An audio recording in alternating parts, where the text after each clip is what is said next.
às vezes fica um pouco difícil entender, porque tem a ver com o pecado contra Jesus. Mas a Bíblia diz que a blasfêmia é contra o Espírito Santo, ok? Quando é que esse pecado aconteceu? Quando os fariseus atribuíram um milagre de Jesus a Satanás. Você fez esse milagre inspirado por demônios. Aí Jesus falou, vocês blasfemaram contra o Espírito Santo. Aquela hora não tinha sido... Não foi a hora que a blasfêmia aconteceu. Aquela hora era a cereja do bolo. Blasfemar contra o Espírito Santo não é dizer algo contra ele, para ele. Por que pode blasfemar contra o pai, então? Contra o filho? Não, blasfemar contra o Espírito Santo é blasfemar contra todos. Por quê? É blasfemar contra a obra dele. A obra inclui Deus, inclui ele, inclui o Evangelho. Que é isso? Os fariseus tiveram provas claras que Jesus era o Filho de Deus. E rejeitaram continuamente isso. Rejeitaram os milagres. Viram? O cego não via há 40 anos, agora passou a ver. Eu vi ele multiplicar pães e peixes para 5.000 homens, fora mulher e crianças. Vamos colocar 15.000 no mínimo. Eles viram Lázaro ressuscitar esse homem. 4 dias, já cheira mal, o que é isso? Está em estado de decomposição, é impossível ele ter saído senão por um milagre. Eles viram, tinham provas. Nesse momento o Espírito Santo estava atuando, porque é o Espírito Santo que vem no nosso coração revelar Jesus, e eles bloqueando. Ao ponto de quando ele fez o milagre, você faz por Beelzebul. Pronto, pecou contra o Espírito Santo. A rejeição foi tanta de Cristo que culminou vocês atribuírem o milagre dele ao demônio. Como que alguém peca contra o Espírito Santo?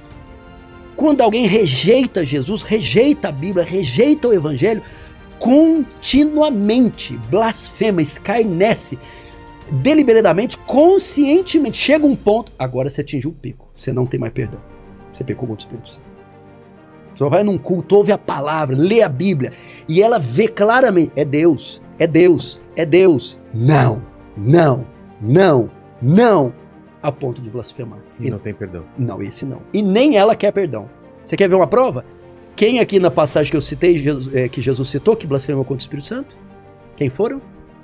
Que atribuiu o milagre dele ao demônio? Quem foram esses? Que Jesus disse, vocês pecaram contra o Espírito Santo. Os fariseus? Os fariseus. Vamos lá. Você falou, não tem mais perdão? Eu falei, nem querem. Então isso foi bem antes da crucificação.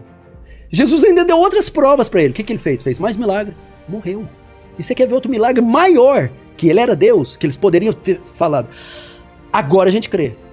Ele ressuscitou. O que os fariseus mandaram fazer? Subornem os guardas para falar que veio alguém aqui e roubou. Olha como eles estavam duros. A prova é que quando ele disse lá no outro capítulo que eles blasfemaram, que eles não tinham mais perdão, o fato é que mesmo eles vendo a ressurreição, ainda mandaram subornar os guardas. Porque poderia ter sido ali um momento, um milagre, agora eles convertem, quer ver? Não, nem vendo. E por que eles subornaram? Olha que coisa tremenda. Porque de fato eles sabiam que ele tinha ressuscitado. Porque não precisava subornar. Eles acreditavam que ele tinha ressuscitado. E até isso rejeitaram. Olha que coisa incrível, Guilherme.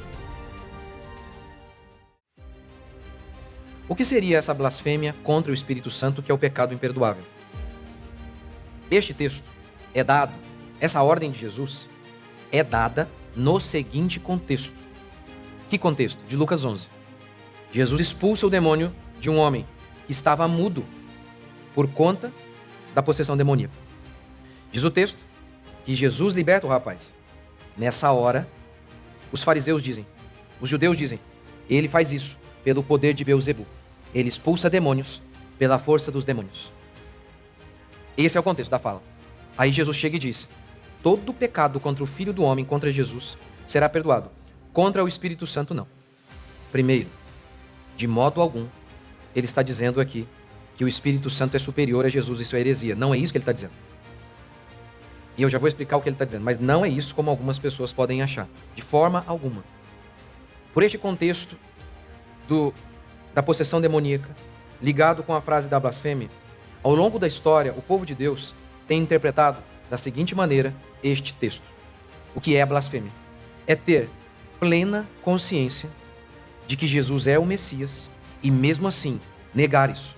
Ter plena consciência de que Jesus é Deus, ter a certeza absoluta disso e mesmo assim dizer que o que ele faz é fruto de demônio. Veja, não é dizer que eles tinham plena consciência de que Jesus é Deus e eles se desviaram. Não. Crentes verdadeiros, que têm plena consciência de que Jesus é Deus, podem se desviar. Mas eles não blasfemam. Eles às vezes saem da igreja, vão lá, fazem um monte de besteira, mas eles não blasfemam, dizendo, Jesus é enviado do demônio. Crentes verdadeiros não fazem isso. Então não é dizer, é uma pessoa que desviou. Não, de forma alguma. Veja D.A. Carson explicando esse texto. O primeiro pecado, que é o pecado contra Jesus, é a rejeição da verdade do Evangelho. Ao passo que o segundo é a rejeição da mesma verdade com plena consciência de que é exatamente isso que o indivíduo está fazendo. Está vendo? Ele separa dois pecados, pecado contra Jesus, pecado contra o Espírito Santo, como se os dois são uma só pessoa. A ideia aqui é a seguinte, muitos olhavam para Jesus e achavam que Jesus era só um homem. O Jesus homem. Agora, pecar contra o Espírito é o seguinte, não, eu sei que isso aí é o Espírito Santo, eu sei que ele é Deus, imaterial. Eu sei que nessa pessoa Jesus está aí Deus, ele é Deus. Então por isso a diferença. Alguns olhavam para Jesus e diziam, não, é só um homem. E falavam besteira, e blasfemavam. Isso é pecado. Mas eles não tinham consciência de que Jesus era o Messias, era Deus. Esse pecado era perdoado. Agora, a blasfêmia era, eu sei que é o Espírito Santo. Eu sei que é Jesus, o Messias ali. É Deus que está ali. E mesmo assim, eles negaram. Por isso, ao longo da história, a interpretação da blasfêmia do Espírito é ter plena certeza, certeza plena de que Jesus é o Messias e mesmo assim negar. R.C. Sproul, comentando isso, diz, se o Espírito revela a você que Jesus é o Cristo, e então você o coloca em aliança com o diabo, você não está apenas blasfemando contra Jesus, mas contra o Espírito Santo. Vejamos alguns outros exemplos disso ao longo da Escritura. O cego de nascença, em João 9. O texto bíblico declara que havia um homem que era cego de nascença, os vizinhos sabiam que era. Não era uma coisa do tipo, a gente entra com uma pessoa aqui, ninguém de vocês conhecem, e oramos e o cara é curado. Mas vocês não sabem, vocês não conhecem esse rapaz? Não é isso que acontece em João 9. Todos sabiam quem era aquele homem cego. E diz o texto que ele foi curado por Cristo Jesus. Os fariseus ficaram indignados. Que é isso? O que aconteceu? Como é que é isso? E começaram a perguntar, porque eles não queriam aceitar o fato de que Jesus havia feito aquilo. Diz o texto, chamaram o pai dele. E olha que coisa interessante. Isto disseram seus pais porque estavam com medo dos judeus, pois estes já haviam assentado que se alguém confessasse ser Jesus o Cristo, fosse expulso da sinagoga. O que os pais disseram? Chamaram os pais do menino e perguntaram, esse menino é cego de nascença? Sabe qual foi a resposta dos pais? Pergunte a ele, idade tem? Aí diz o texto, disseram isso porque os fariseus não aceitavam que alguém confessasse que Jesus era o Messias. Diz o texto que então, em outra oportunidade, aqui mesmo em João 9, Jesus debate com aqueles homens e Jesus diz o seguinte para aqueles homens. Respondeu-lhe Jesus, se fosseis cegos, não teríeis pecado algum, mas porque agora dizeis, nós vemos, subsiste o vosso pecado. O que Jesus está dizendo? Se vocês fossem ignorantes, vocês não teriam pecado. Mas vocês dizem, nós vemos, nós sabemos.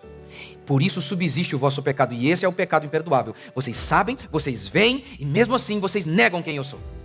Vocês têm visto os milagres que eu opero. Ninguém jamais operou milagres como esse. Jesus disse isso. Ninguém, nem Elias, nem Moisés, nenhum profeta operou os milagres que eu operei. Vocês veem, vocês sabem que eu sou o Messias. E vocês negam. Isso é o que a gente chama de apostasia. Você se lembra que na cruz os homens blasfemavam contra Jesus? Lembra? Lembra que lá Jesus perdoa por quê? Perdoa. Eles não sabem o que fazem. Está vendo a ideia de pecado imperdoável é não havia ignorância. E mesmo assim eles se mantiveram duros. Obviamente, quando Jesus diz eles não sabem o que fazem, Jesus não está dizendo que eles eram inocentes, que eles não tinham nenhuma consciência de certo ou errado. Porque Romanos 1 diz que ninguém pode dar desculpas sobre a existência de Deus. Porque Deus deu sinais, a natureza é o primeiro grande sinal. Esses homens são indesculpáveis quanto a dizer, não conheço, sou completamente ignorante. Mentira! O que Jesus então quis dizer com eles não sabem o que fazem é o seguinte, a ignorância deles em ver que ali estava o Messias era pecaminosa. Por conta de seu coração duro, eles se tornaram ignorantes e não conseguiam ver que ali estava o Messias. Agora, se a ignorância deles era fruto de pecado, era ainda um pecado menor que o pecado dos fariseus, que não eram ignorantes e mesmo assim blasfemavam. Essa é a diferença. Por isso, inclusive, lembra que Jesus falou por parábolas para que os judeus, aqueles judeus, vendo, não enxergassem, ouvindo, não escutassem? Porque ele não queria que eles se arrependessem? Por quê? Porque eles tinham consciência, eles viram tudo e mesmo assim negavam. Por isso Jesus disse, está fechada a porta da salvação para vocês. Vocês não vão ser salvos. Vocês blasfemaram. Portanto, se você, só de você pensar, não, eu acho que, um dia eu falei mal da igreja, um dia eu zombei de Jesus, eu acho que eu blasfemei. Blasfemou, você blasfemou. Mas só de você estar arrependido, isso é uma evidência de que você não blasfemou contra o Espírito. Sabe por quê? Porque para os judeus, Jesus falou por parábolas para que eles não se arrependessem. Aqueles judeus, eles não tiveram arrependimento. Eles não queriam se arrepender. Mesmo com o fato, Jesus Cristo ressuscitou, mesmo assim eles se mantinham, pagaram, subornaram os soldados. Veja Paulo, a mim, que noutro tempo era blasfemo, e perseguidor, e insolente, mas obtive misericórdia, pois o fiz na ignorância. Está vendo a relação? O fiz na ignorância. O genuíno povo de Deus é guardado por Cristo Jesus. O genuíno povo de Deus pode até se desviar por um momento. Como a gente vê Davi estava um desviado. Mas ele não blasfemou. Ele matou, mentiu e adulterou. Blasfemou não. E ele voltou. O crente pode até por um momento, como Davi ficou por um momento, com o coração endurecido. Mas ele não vai permanecer assim, porque o salmista declara que o crente verdadeiro, se cair, não ficará prostrado, porque o Senhor o sustenta pela mão. Não diz que se cair não ficará prostrado porque o crente tem em si mesmo uma força muito poderosa, ele é o máximo. Não, porque Deus o sustenta, porque Deus é o autor e consumador da nossa fé. É isso que nós cremos quando nós dizemos que nós acreditamos que nós estaremos com Cristo Jesus naquele dia, que nós vamos perseverar. Porque é um mandamento isso, perseverar. Aquele que perseverar até o fim será salvo. É mandamento, é ordem. A questão é que Deus deu a capacitação ao seu povo para perseverar. Um homem de Deus pode cometer coisas horríveis? Pode negar Jesus, como Pedro fez por um momento. Não o conheço. Mas dizer, o conheço sim, é demônio. Não, isso não. Pode até por um momento operar, fazer coisas feias, horríveis, catastróficas, mas ele se arrepende e volta. Dos que o Senhor me deu, disse Jesus, eu não perdi nenhum. Nenhum vai ficar pelo caminho. Nenhum, porque Deus nos guarda. Deus vai nos dar a força. Muitas pessoas ficam com medo. E se a perseguição vier? Quer dizer, já veio. Mas se aumentar isso agora? Acho que vai. Pastor, eu não sei se eu vou conseguir manter a fé. Vai sim. Se você é de Deus, você vai confessar. Porque Jesus disse, não se preocupem com o que haveis de dizer diante dos homens. Eu vou capacitar vocês. Deus é o autor e consumador da nossa fé. Portanto, não andeis ansiosos de coisa alguma. Porque a mais importante de todas já está garantida, a salvação de nossas almas. Nós estaremos naquele dia quando Jesus Cristo apontar no horizonte, montado em seu cavalo branco, na sua coxa escrito, Rei dos Reis, Senhor dos Senhores, de modo que todo mundo vai se lamentar. Os homens ímpios vão clamar em desespero, chegou o nosso dia, mas nós estaremos de pé e estaremos com Cristo por toda a eternidade, porque Ele é o autor e consumador da nossa fé. A nossa fé estará de pé, porque Ele há de conservar, não porque confiamos em nós, mas confiamos que Ele é o nosso Deus, e Ele nos guarda, Ele nos ama, Ele nos protege, porque somos o teu povo.